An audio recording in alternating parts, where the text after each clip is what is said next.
This recording is a quick guide on how to record the disposal and part exchange of, and in this example it's a car. Now in the business, the sole traders business, there is an old car which was originally purchased for £4,500.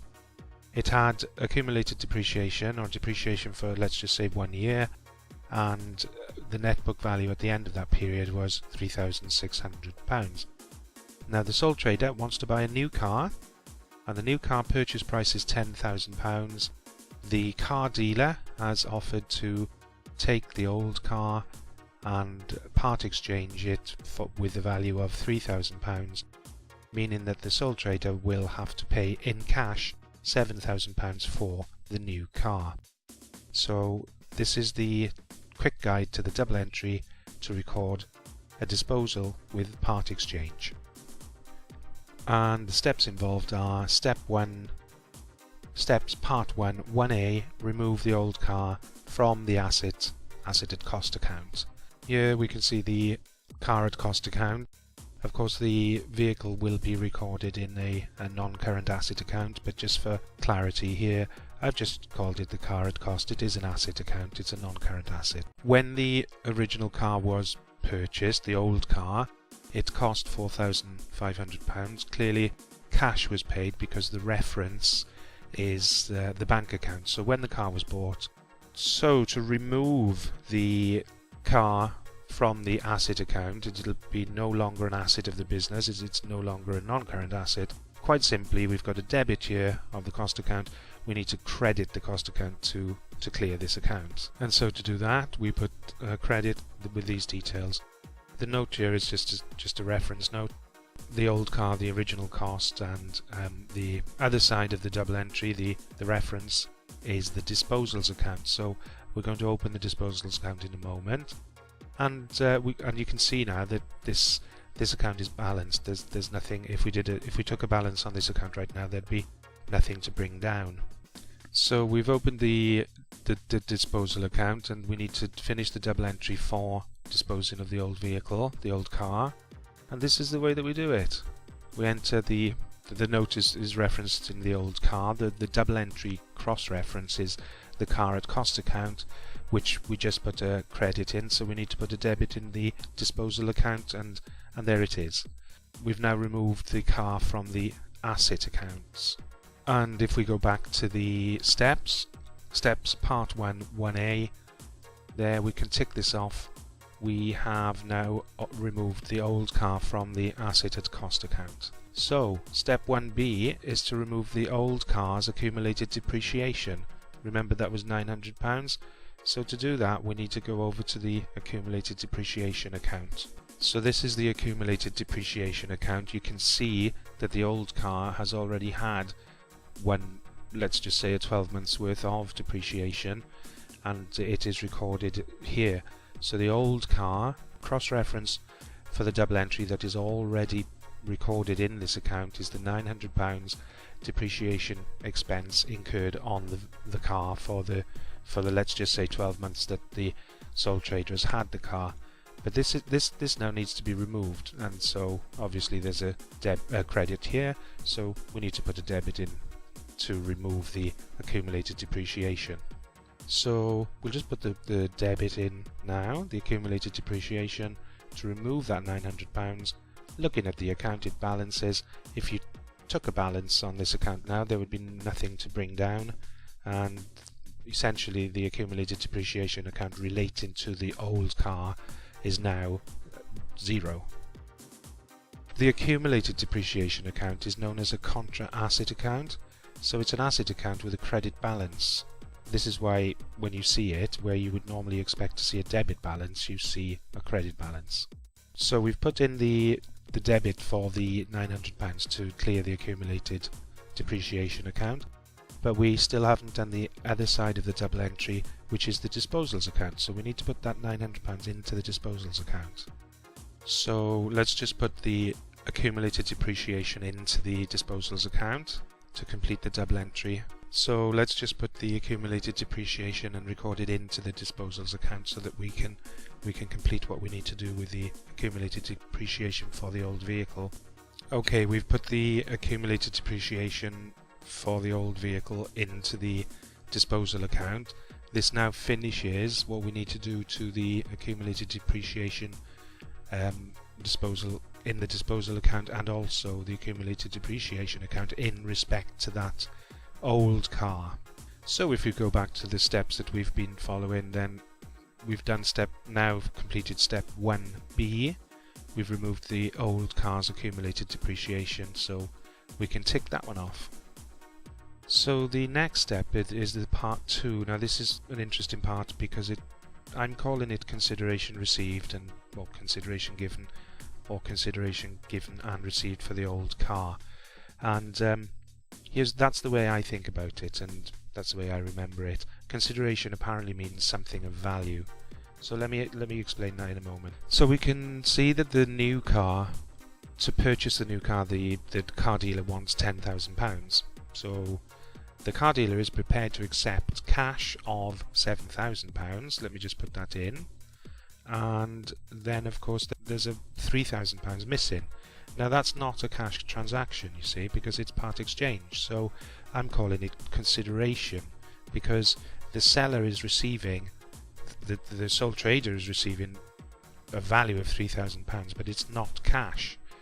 So he's receiving consideration, and of course when he's selling his old car, then the buyer, that's the car dealer, is prepared to accept this consideration of £3,000 as part exchange for the new car. So it's a non-cash transaction, but theoretically it is sale proceeds, so it does need to be treated like sale proceeds in the account.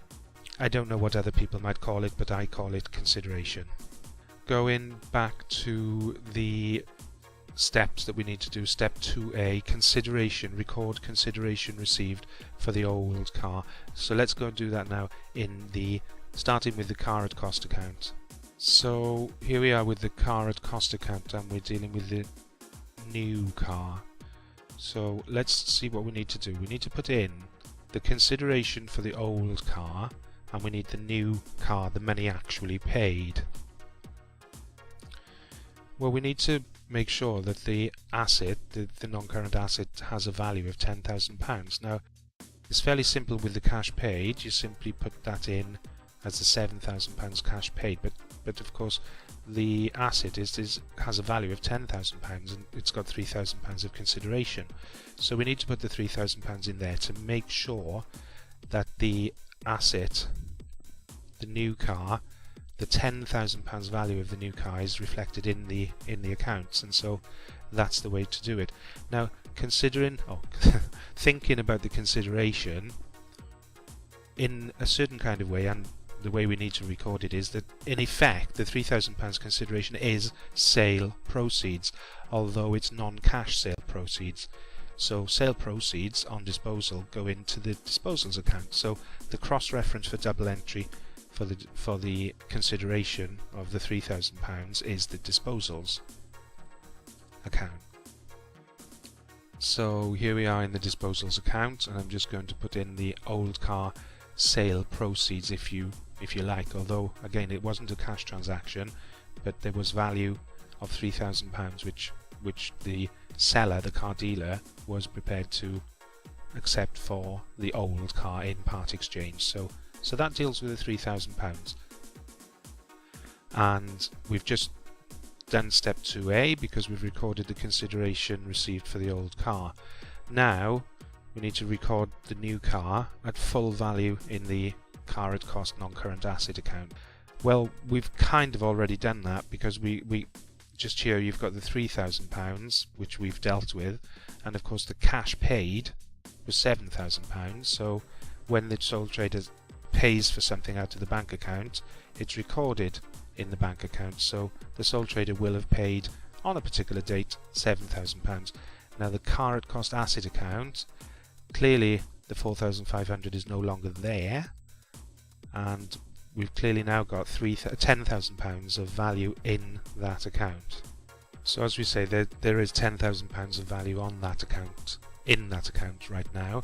So if we came to, let's just say we came to year end and we struck a balance on this account, this is what we would do. £14,500 there, if you add those up, 10,000 plus 4,500 comes to 14,500. The same goes over here. Now obviously we need a balancing figure. And clearly we can see that the balancing figure is going to be £10,000. So the balance brought down, or balance brought forward, would be the £10,000. And that would carry on into the new financial year. Just to point, the red letter B for it's a Greek letter is just some shorthand that I use to denote a balancing figure. So now that we've done this, we've completed the car at cost account. You can see the £10,000 new vehicle, new car is in the accounts now. So if we go back to the steps that we listed, it says record new car at full value in cost account. We have done that, so that's completed. So the next step is to calculate the gain or loss on disposal. So to be able to decide if there was a gain or a loss on disposal, the way to do it is to look at the net book value, the value of the vehicle, of the car, in the accounts at the date of disposal, the date that the car was sold. And I know it wasn't cash here, it was consideration, but the seller, the trader, received £3,000 theoretical cash for it. So clearly, in the sole trader's books, the car had a value of £3,600. He only received £3,000 for the vehicle. Therefore, there is a loss on disposal, a theoretical loss on disposal of £600, and we need to record that in the disposals account. You can do it via a balancing figure, but this is a nice way to just look at it, to work it out which side of the account it goes into. When I just mentioned which side of the account it goes into, when I was learning this, I always learned gain or loss on disposal. That was a little reminder for me that gains go on the debits side, the left hand side, and losses go on the credit side. And I'll show you another way to remember. But right now I'm just putting in the £600 loss on disposal. And it's a loss, and therefore it goes on the credit side, the right hand side of the disposal account. And the reason for this is because of the way that it appears in the profit and loss statement, and because expenses and losses are debits, and therefore for it to appear in the profit and loss account as on the debit, it needs to be on the credit side on the disposal account. A gain, on the other hand, will be treated as income, and that will be on the credit side of the statement of profit and loss, or even the profit and loss account. So that's another way to remember it, but the way I remembered it originally was gain or loss, gain on the left, loss on the right. As I said, you could do a balancing figure, but we know that it's a loss of £600. But let's just close off this account anyway. So to close off the accounts, 4,500 here and 4,500 here, and there isn't a balance to bring down. If you try to bring a balance down, the balance would be zero. There's nothing to bring forward, and it's emptied into the profit and loss account at the period end, or the year end, the accounting year end. Just a little something to notice: the net book value, which was £3,600, has been transferred into the disposals account. So we've taken the net book value of the old car, and it's been, because the old car has been disposed of, there it is, it appears in the disposal account. Its value is now disposed of, it's gone, we've removed it. So going back to the steps, we can now see that we have calculated the gain or loss on disposal.